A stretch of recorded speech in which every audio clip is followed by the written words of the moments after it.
Welcome to another class for research, strictly for research process. So last week we looked at an overview of the research on as a whole. We looked at an overview. We looked at from the perspective, from the background. We looked at the literature review, the research questions. We also looked at the method of the study. We looked at results, discussion of findings, conclusion, and recommendations, and by general research we looked at it. So today we will now look at the first part of the research, which is the background of the study. Study that from the questions that were asked last week, that we will start looking at each of those subheadings we looked at last week, each of them in a new week.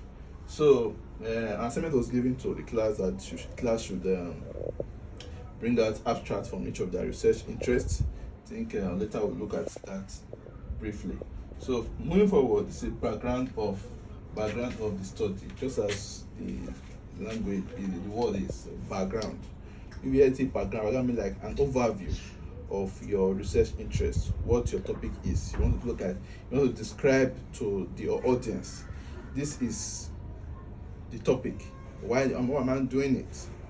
What is my interest in it?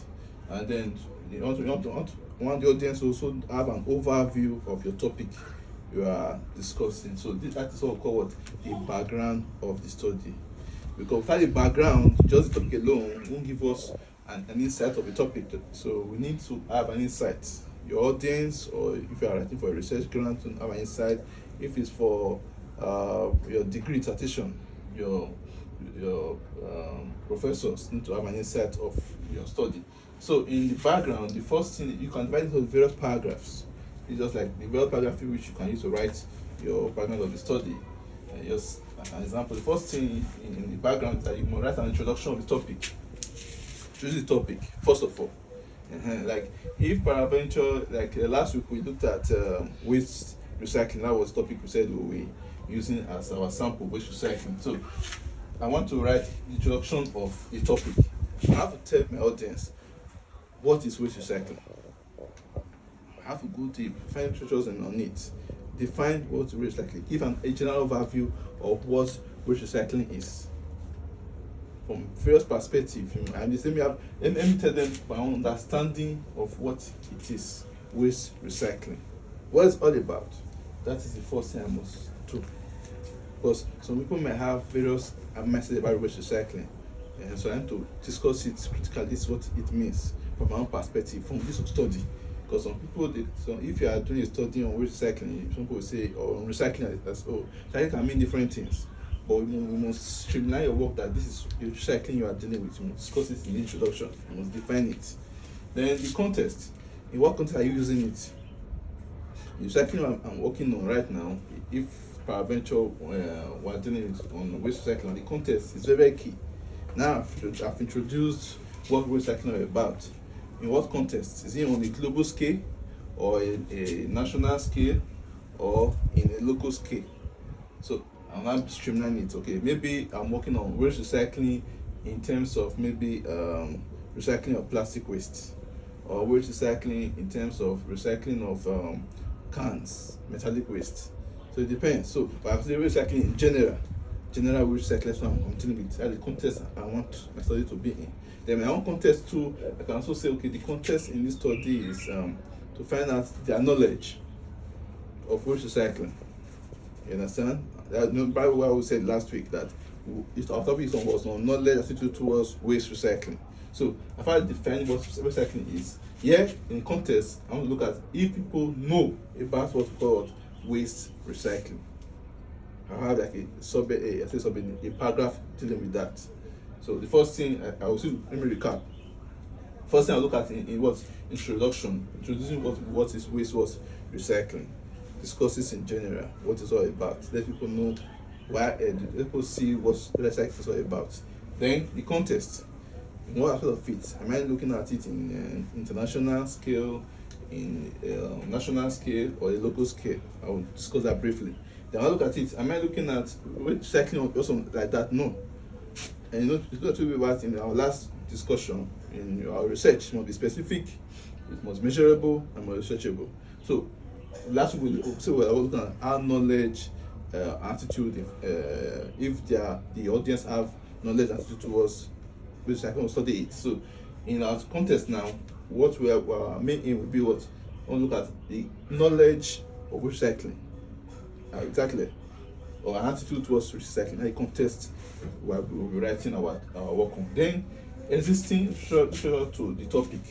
So in this aspect now, I always advise people don't write too much literature on it. At least in your background, at least you can make it minimum or maximum of maybe let's say 7. There's no maximum. This is maximum of that you can use for it. Maximum 7 literature should be settled in the background. It's not usually too much. About 3 to 4 pages. That will mix up this background of the study. 3 to 4 pages. So that is a good background. If it's like that's okay. At some will tell you 2 pages, but 3 or 4 pages and maximum of 7 literature should be cited. Why that is the case? Why you need literature? Literature is good because no work on earth is actually new. There your work can be innovative in terms of that perspective, but nothing is new. So people have written work on it to justify that this your work is a problem. To justify that this your work has substance. You must cite some persons that have done work on this topic. That's why you need existing literature to back your work, like to back what you have written. Let's look at again. Introduction. You introduce the topic. You understand? Introduce what you are discussing. Then the context. I'm working on knowledge of waste recycling in whatever local government you are working on. Also international, you write it that way. Then existing literature is to find other authors, what they have done in this topic on waste recycling. You understand? And what other people have done on it. You just cite them. You can say, okay, let's say according to Arabo and Arabo 2022, it says that waste recycling is this. According to Arabo Norris 2021, it discussed that Arabo 2021, it discussed that waste recycling awareness is low in social place. It's like justifying what have been done already. That's what you need what is existing literature for. Then the next thing in to make up your background is your research problem. Research problem. Now we've looked at, we know what recycling is about, we've discussed it, we know about it. The context of our topic discusses, and we discuss existing literature, what people have done in your topic to show that this work is people have done something related to your work. May not be exactly your work, related works have been done. But then research problem, that what is your problem of the study? Like what makes this topic, waste recycling, a problem that you want to solve? Use this part. At times we also have a subheading in your introduction where we look at similar problem, and then we want to look at the same problem, the real problem in total. But this problem, I just briefly speak out. Okay, this is why I'm doing the study. You understand? Like I told you before in a previous class that the reason why we're doing waste recycling is that we have so many wastes basically dumped all over the place, and many of these wastes, they are actually recyclable waste, and we also have recycling plants spread over the city. But despite these recycling plants over the city, people don't segregate waste, people don't recycle waste. So we want to know if knowledge is what's affecting them to return people waste immediately. Maybe they don't know about it. And what is that? Even if they know, what's the attitude towards waste recycling? So just discuss it briefly. Yeah. Just tell us, this is the problem. This is why you are carrying out this study. Just briefly discuss it. Then these two are the same thing. Research problem and rationale. Rationale is like, okay, now the research problem, this is our research problem we want to solve now. Then why does this topic, why is it a real problem? What's the rationale for me carrying out the study? We discussed that. That these two, like I said before, that was what almost the same. Like the research problem now, the rationale. Why am I carrying out the study? What justification do I have to carry out this study? Have you carried out this study done before or not? Just discuss it briefly. Then your scope. What this scope helps us to do is that it helps us to limit our study to a specific geographical region or to limit to specific variables. We discuss it briefly. Like after you discuss all these things, you've done a very good discussion of your own work. You now end it by saying, Based on this overview, or based on the background of the study, it tends to assess the knowledge and the attitude of waste recycling among people in the UNOSA community. Well, you understand? That is, most time I always advise people this scope where you just delimit your work to specific geographical area, to specific variable, to specific topics. It's really advised to be done in the last part of your work. Then just hit the point and move on. Then additional infos. If peradventure you want to, you have more information to assess. Like for example, you have extraneous variables. Extraneous variables or relative variables are variables that you think can affect people's knowledge, people's attitude, or people's that can affect the result you've gotten. You understand? So you can say, okay, now I want to see if gender, like male or female, if gender differential can influence their knowledge towards waste recycling. You must discuss it in your background. Let us know why are you doing this comparison. Let us know, we have to know about it. You can't just say, okay, let me look at gender influence knowledge. We start discussing it in your background.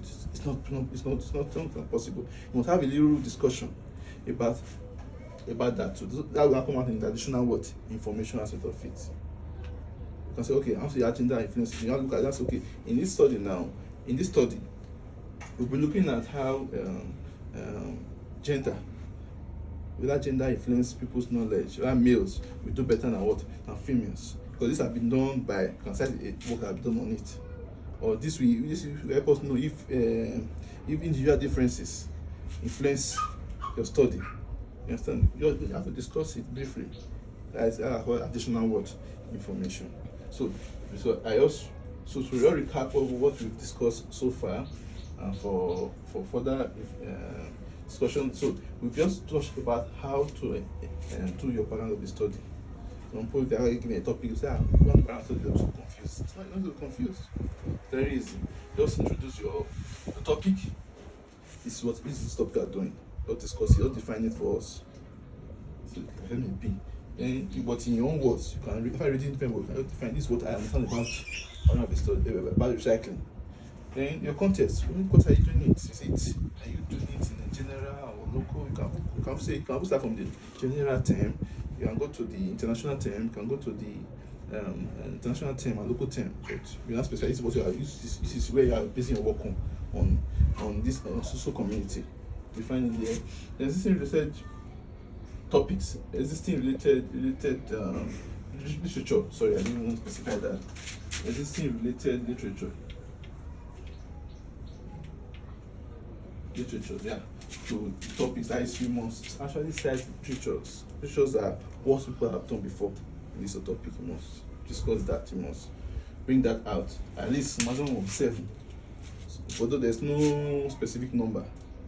Some will tell you after you cite any work, you must cite it. After you cite any work, you must reference the work. You can make it 20, 50, you can make it 10. But the problem is if you have so many literatures in your study, it will make your work look fake. Like you don't have a good grasp of your whole study. That is the drawback about this whole thing. Then your research problem is very, very unique, that you must discuss the research problem, then your rationale and research problem are the same thing. Why are you carrying out the study? You must discuss that. Then the scope, you are limiting it to a specific locality. We discuss it too. The additional information, any information that you want to work on, you want to discuss it too.